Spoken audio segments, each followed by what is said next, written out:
반갑습니다. 송지준입니다. 조 전 장관이 요즘 굉장히 좀 바쁩니다. 그도 그럴 것이 자신과 자신의 일가에 대해서 의혹을 제시했었던 언론사들을 상대로 법적 조치를 취하겠다, 이렇게 얘기를 하고 실제로도 지금 막 열심히 취하고 계시는 것 같은데요. 그러다 보니까 굉장히 좀 바쁩니다. 최근엔 또 보니까 전용 계정까지도 만들었다라고 해요. 제보를 받는 계정 같은데 이 기사에 뭐가 잘못됐고 이 유튜브에 뭐가 잘못됐고 이런 것들을 제보를 받는 계정까지도 만드셨다라고 하니 딱 봐도 굉장히 좀 바빠 보입니다. 근데 저는 좀 이해가 잘 안 되는 것이 있는데, 만약에 언론사들이 자신을 상대로 의혹을 제시하는 것조차도 그거를 만약에 허위 사실로 묶어가지고 비판을 하는 차원이 아니라 법적 조치까지도 하겠다라고 하면은 전제가 돼야 되는 조건이 있어야 되는 거 아닙니까? 정말 글자 그대로 자신의 했던 언행에 한 점 부끄러움 없이 진실만 있어야 되는 것인데, 근데 어떻게 된 것인지 시간이 지날수록 지금 하나둘씩 맞지 않는 이야기가 나오고 거짓으로 지금 밝혀지는 것들이 하나둘씩 나오고 있는 상황 아닙니까? 흥미로운 점은 이런 식의 이제 거짓을 밝히는 데 있어서 단순하게 야당만 그 역할을 하고 있는 게 아니라는 것입니다. 오히려 여당 쪽에서 그런 역할을 하고 있는 사람이 있는데 그 주인공이 바로 최강욱 대표입니다. 여러분도 잘 아시는 것처럼 최강욱 대표는 원래 조국 수호대 역할을 자처를 했었죠. 사실상 그 역할로서 국회의원이 됐다라고 얘기해도 무방할 정도로 그 혜택을 굉장히 많이 본 그런 사람이라고 저는 생각을 합니다. 그런데 지난번 공판에서 오히려 조국에 대해서는 불리할 수 있을 법한 그런 증언을 해서 우리에게 충격을 주지 않았습니까? 그런데 이번에 다시 공판이 열렸는데, 이번 공판에서도 마찬가지로 조 전 장관에 대해서는 그렇게 신경을 쓰지 않는 듯한 그런 분위기가 연출이 돼서 우리의 관심을 좀 끌고 있는데요. 오늘 저는 영상을 통해서 그 내용을 좀 정리해드리고자 합니다. 같이 한번 보시죠. 자, 지난 4월입니다. 최강욱 전 청와대 비서관에 대한 공판이 열렸었는데요. 해당 공판 내용에 대해서 징정 교수가 다음과 같이 이야기했습니다. 사실상 조국 팔아서 의원까지 됐으면 그 정도는 해줄 수 있는 거 아닌가? 유죄나와 형량이 얼마나 된다고 지자들 앞에서는 그렇게 충성하는 척하더니 정작 결정적인 대목에서는 치사하게 자기 방어만 하고 주군을 사지로 몰았다, 이런 식으로 빈정거렸다라는 것인데, 자, 그도 그럴 것이 다음과 같은 기사가 그때 나왔었죠. 최강욱이 조국에게 불리한 증언을 했다라는 겁니다. 자, 내용을 보시게 되니까 검찰이 이날 공판에서 이렇게 질문을 했었죠. 2018년 8월 로펌 인턴 확인서는 최강욱 의원이 작성하지 않은 게 맞나요? 라고 질문하니까 놀랍게도 그 서류에 대해서는 아는 바가 없다, 이렇게 답변했다라는 겁니다. 최강욱 의원의 당시 발언은 굉장한 충격을 줬었습니다. 그도 그럴 것이 조국 부부와 최강욱 씨 둘 사이에 지금 연결되어 있는 혐의가 뭡니까?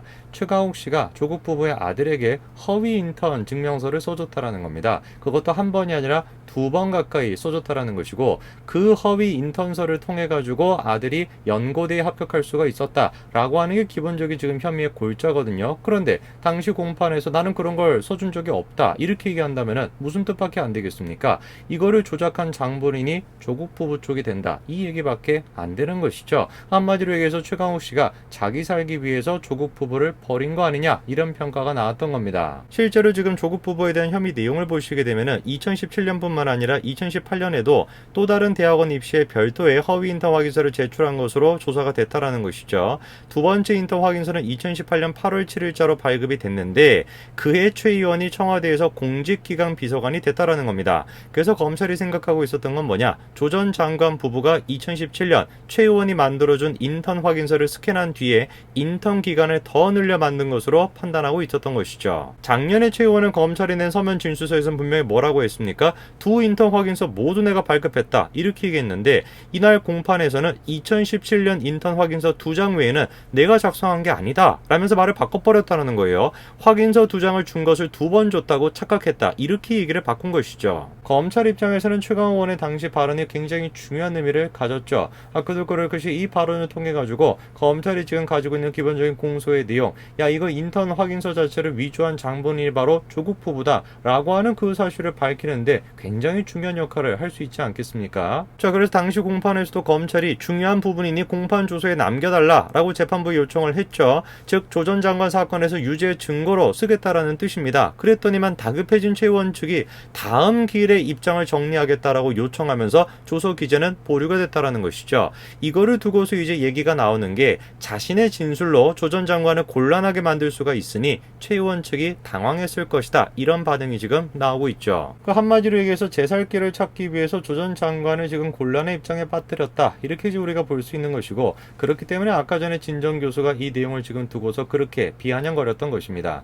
자, 그러면 이제 우리의 관전 포인트가 되는 것이 무엇이냐? 다음 공판 때는 과연 최강욱 의원이 무슨 이야기를 할까? 과연 다시 한번 조 전 장관에 대해서 옹호하는 듯한 그런 입장으로 회귀를 할 것인가? 아니면 그냥 제 살 길을 끝까지 찾을까? 이게 이제 중요한 관전 포인트가 됐거든요. 실제로 지금 일각에서는 최 의원이 또다시 2018년 것도 내가 썼다라고 하기는 좀 어려울 것이다, 이런 관측이 나온다라는 것이죠. 만약에 그거를 인정하게 되면 청와대 비서관 시절에도 허위 확인서 작성에 관여한 게 되고 혐의는 그만큼 더 무거워지기 때문이라는 겁니다. 그래서 최 의원으로서는 조 전 장관과의 관계에서도 제 살 길을 찾을 수밖에 없을 것이다, 이런 관측이 나왔죠. 그 조국 부부 입장에서는 굉장히 좀 난처할 수밖에 없을 겁니다. 최강욱 의원이 제 살 길을 찾게 된다라고 하면은 이 조국 부부한테는 불리한 증언을 하게 될 텐데, 최근에 또 있었던 정경심 교수에 대한 공판에서도 굉장히 지금 조국 부부의 입장이 곤란해지지 않았습니까? 조작을 했다, 표창장을 조작한 것이 맞다를 뒷받침해 줄 수 있는 굉장히 강력한 증거가 또 나오다 보니까 지금도 상황이 안 좋은 상태인데 최강욱까지도 마찬가지로 등을 돌린다, 더 위험해질 수밖에 없겠죠. 자, 이런 상황에서 이번에 공판이 다시 열렸습니다. 자, 23일 서울 서초구 서울중앙지법에서 공판이 열렸는데요. 자, 그날 이제 나왔던 내용들을 좀 보시게 되니까 조 전 장관 가족들이 주고받은 문자 메시지 등 여러 증거들을 검찰 쪽에서 제시하고 나섰다라는 겁니다. 정확히는 최 대표가 법무법인 청맥 변호사로 활동한 시절에 그때 이제 문자를 제시를 한 건데요. 물론 이제 최강욱 의원이 당시 청맥 변호사로 근무하던 시절 그때 이제 주고받은 메시지는 현재 사건과는 연관성이 없다, 이런 비판이 나올 수도 있습니다. 그런데 우리가 생각을 좀 해봐야 되는 게 공모 관계다라고 한다면은 딱 어떤 일정 시간을 우리가 한정시켜가지고 요때부터 요때 그때만 주고받았던 문자, 이렇게 보는 것이 아니라 굉장히 오랜 기간 동안 어떤 식으로 이 사람들이 관계를 형성해 왔는가, 그 배경을 살펴보는 게 필요하지 않겠습니까? 그런 맥락에서 봤을 때 간접적으로 이 증거도 분명히 필요한 증거일 것입니다. 자, 실제로 마찬가지로 재판부에서도 정판사가 검찰의 해당 증거의 입증 취지를 물어 최 대표 측을 납득시키고 난 뒤에 서증 조사가 마무리될 수가 있었다라는 것이죠. 자, 근데 더 큰 문제가 됐던 문자는 따로 있는 것인데, 검찰이 이날 법정에서 2017년 10월 최 대표가 정 교수에게 그 서류로 아들이 합격하는데 도움이 되면 참 좋겠습니다 라며 문자를 보냈다라는 겁니다. 정 교수는 이에 대해 가지고 그 서류는 연고대를 위한 건데 어쩌면 좋을지라고 답신했다라는 거예요. 자, 이날 지금 공개가 되어 있는 문자 메시지를 보니까 최강욱 의원이 뭐라고 지금 문자를 보낸 것이죠? 그 서류로 아들의 입시에 도움이 됐으면 좋겠습니다, 이런 취지로 이제 문자를 보냈더니만 정 교수 측에서 뭐라고 또 답장을 보낸 겁니까? 그 서류는 연고대를 위한 것인데, 이렇게 이제 답장을 또 보내죠. 자, 그래서 결국에 어떻게 됐습니까? 입시가 조 전 장관의 아들은 확인서를 고려대 연세대 대학원에 제출해서 모두 합격을 했습니다. 저는 이 문자야말로 가장 결정적인 증거라고 생각하거든요. 최강욱 의원 쪽과 그리고 또 정경심 교수 측 둘 사이에 공모 관계가 있었던 가장 결정적인 증거가 이 문자라고 생각합니다.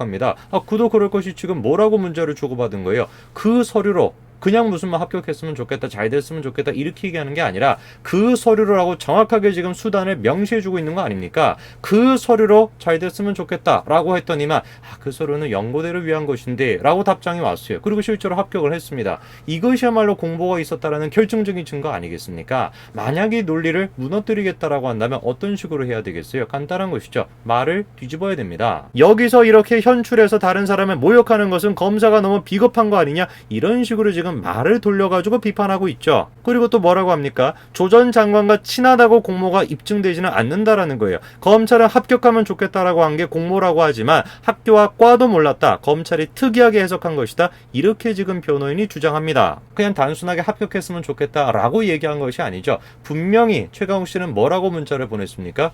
그 서류로 합격하면 좋겠습니다 라고 보낸 것이기 때문에 이거는 철저하게 공모 관계가 있었다라고 생각할 수밖에 없다라는 것이죠. 자, 그리고 또 최 대표 측은 이런 식으로 얘기합니다. 김앤장도 아니고 들어본 적도 없는 법무법인인데 합격시킬 심사위원이 있겠느냐, 이렇게 얘기하는데 저는 이게 도대체 무슨 얘기하는지 이해가 안 됩니다. 방금 전에 한 말이랑 말이 앞뒤가 안 맞잖아요. 분명히 문자에는 뭐라고 얘기했습니까? 그 서류로 합격했으면 좋겠다 라고 얘기했는데 갑자기 또 이제 와서 같은 경우 우리가 무슨 뭐 김앤장도 아닌데 대학교 합격하는데 무슨 도움이 될 수가 있겠냐, 말이 앞뒤가 안 맞지 않습니까? 애당초 지금 근본적으로 생기는 질문이 그럼 왜 써줬어요?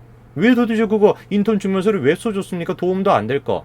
말이 앞뒤가 하나도 안 맞는 것이죠. 글쎄요, 최강 의원도 지금 제살길을 찾고 있는 것 같고, 그리고 정경심 교수에 대한 그 표창장 위조와 관련된 혐의도 점점 지금 신빙성 얻고 있는 상황이다 보니까, 그래서 그런지 조 전 장관이 그런 식으로 지금 강력하게 대응을 하는 것인가, 이런 생각도 좀 드네요. 점점 상황이 가면 갈수록 자신에게 불리해지다 보니까 마치 최후의 수단으로서 언론을 상대로 해서도, 기자를 상대로 해서도 뭐 법적 조치를 취하겠다, 이런 카드를 꺼낸 거 아니냐, 그런 생각이 좀 드는데, 글쎄요, 그게 과연 얼마까지 지속될 수 있을까 두고 봐야 되겠습니다. 오늘까지 말씀드리겠습니다. 감사합니다.